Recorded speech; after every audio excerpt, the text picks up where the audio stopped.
एक यूविन ऐप आया है, उस ऐप्स के बारे में इन लोगों को जानकारी होगा, तभी उसमें इन लोगों को क्या करना है, उसमें बच्चे का लोड करना है और उसी से वैक्सीनेशन करना है।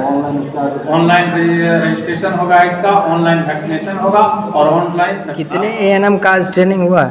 आज जितनी हमारी मंसूर चक में RI करती हैं ANM, उन लोगों को बुलाया गया था ट्रेनिंग के लिए, नहीं उनको समझाने के लिए, एज ए ट्रेनिंग नहीं कहिए इसको, समझाने के लिए उन लोगों को ऐप्स के बारे में कुछ नॉलेज के लिए।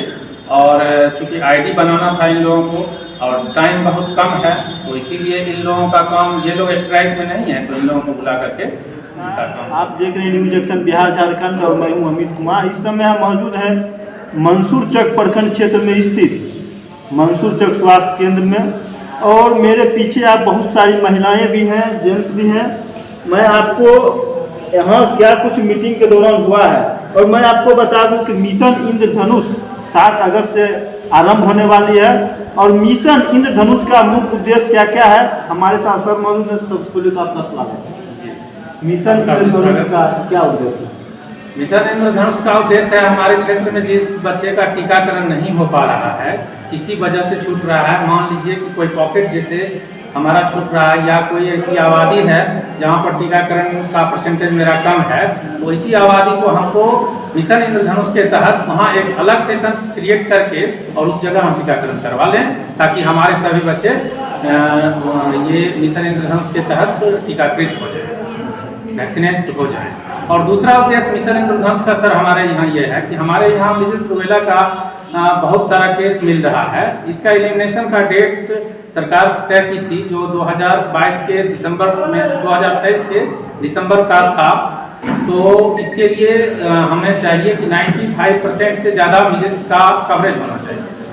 तो मीजल्स कवरेज 95% तभी हो पाएगा जब हम सारे बच्चे को टीकाकृत कर पाएंगे तभी।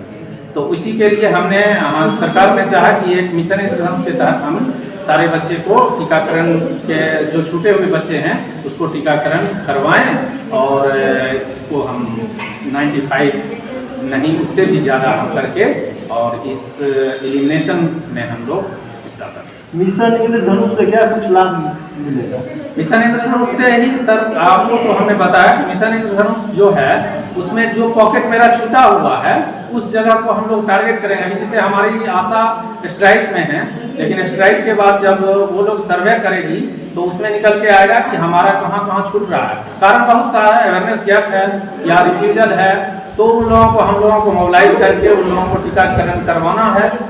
तो वैसे वैसे पॉकेट में जाके हम सेशन बनाएंगे। पहले हमारा सेशन फिक्स है और उस जगह से हम दूसरे जगह सेशन नहीं करवा सकते, लेकिन मिशन इंद्रधनुष में हम नया सेशन क्रिएट कर सकते हैं और वहाँ जाके उस पॉकेट में हम उसको टीका दे देंगे। मान लीजिए 10 बच्चा ही छूटा मेरा है, हम उस 10 बच्चा के लिए वहाँ एक सेशन क्रिएट करते हैं। ये बात रूटीन इम्यूनाइजेशन में नहीं हो पाता है, इसी ये फायदा होगा जी।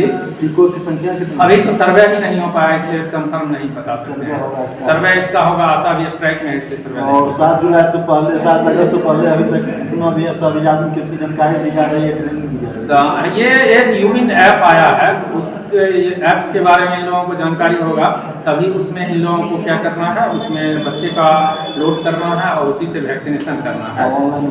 ऑनलाइन रजिस्ट्रेशन होगा, इसका ऑनलाइन वैक्सीनेशन होगा और ऑनलाइन सर्टिफिकेट। आपका परिचय? मेरा नाम अमित कुमार, WHO मॉनिटर में मंसूर चक और सदर ब्लॉक कितने ANM का ट्रेनिंग हुआ? आज जितनी हमारी मंसूर चक में RI करती हैं ANM, उन लोगों को बुलाया गया था ट्रेनिंग के लिए, नहीं उनको समझाने के लिए, एज ए ट्रेनिंग नहीं कहिए इसको, समझाने के लिए उन लोगों को ऐप्स के बारे में कुछ नॉलेज के लिए। और चूँकि ID बनाना था इन लोगों को और टाइम बहुत कम है, तो इसीलिए इन लोगों का काम, ये लोग स्ट्राइक में नहीं है तो इन लोगों को बुला करके इनका काम करने के लिए बुलाया। अच्छा, इसमें आशा का भी कुछ योगदान है? बिल्कुल, आशा पिलर ही है, आशा का ही योगदान है। आशा अगर रहेगी तभी हमारा सर्वे का काम अच्छे से हो पाएगा। ऐसे तो कल का आदेश है CS सर का और DM सर का भी एक लेटर भी शायद आया है, उस लेटर में है जो आंगनबाड़ी के द्वारा इसका सर्वे करवाया जाए, तो देखिए क्या होता है। प्रयास में लगे हुए हैं जो उससे हो जाए। सुई की संख्या कितनी है? जी, सुई की संख्या ये तो जब तक सर्वे नहीं होगा एक कंफर्म नहीं बनेगा। इसका प्रकार क्या कुछ है जानकारी? जी जी जी जी बिल्कुल, जैसा रूटीन इम्यूनाइजेशन में जितना टीका हम लोग देते हैं वो सारा टीका देंगे। इसमें वही रहेगा जो हमारा जो छूट रहा है बच्चा, जैसे बहुत सारा एरिया हमने भी विजिट किया है तो उसमें बहुत जगह हम लोग को गैपिंग नज़र आया है, जो इस जगह पर होना चाहिए मिशन इंद्रधनुष का काम। अभी अगर आप मंसूर चक में जैसे अभी एक मुशहरी है आपका आगापुर में, वहाँ पर अवेयरनेस गया था सर, तो वहाँ जानकारी के अभाव में टीका नहीं ले रहा है। हम एक दिन गए थे वहाँ वैक्सीनेशन में, तो वहाँ पर हम करीब 30 बच्चे को टीका दिलवाए थे, हम जाके खुद से समझा के, ठीक है। तो इस तरह से बहुत सारा पॉकेट है। टीका में लगता है कि जब पिछड़ा हुआ है हमारा राज्य। देखिए फर्स्ट डोज तो सब लोग ले लेता है, क्योंकि इसमें फीवर आता है, तो सेकेंड डोज से फीवर के कारण मतलब डर से AFI के डर से बहुत सारे लोग नहीं ले पाते हैं। वही डर को दूर भगाना, उस डर को दूर भगाना है। दूसरा चीज कुछ लोग हैं जो है रिफ्यूजल हैं, जो मतलब उनको थोड़ा नासमझी के कारण सब बात को लेकर उस चीज़ जी जी जी, तो उसको उस सब को दूर करने के लिए हम चाह रहे हैं जो कुछ ही जगह है, कुछ पॉकेट है, तो हम उस पॉकेट में चूंकि वैक्सीनेशन भी हमारा दूर होता है, वहाँ से लड़के आती भी है NM या आशा बुला के आती है, वहाँ तक लोग पहुँच नहीं पाता है, बीच रास्ते से लौट जाता है। तो हम चाह रहे हैं उस जगह जाके टीकाकरण हो जाए, इसके लिए मिशन इंद्रधनुष में इसका प्लानिंग किया। जी, हमसे बात करने के लिए सर आपका बहुत बहुत बहुत धन्यवाद आपको।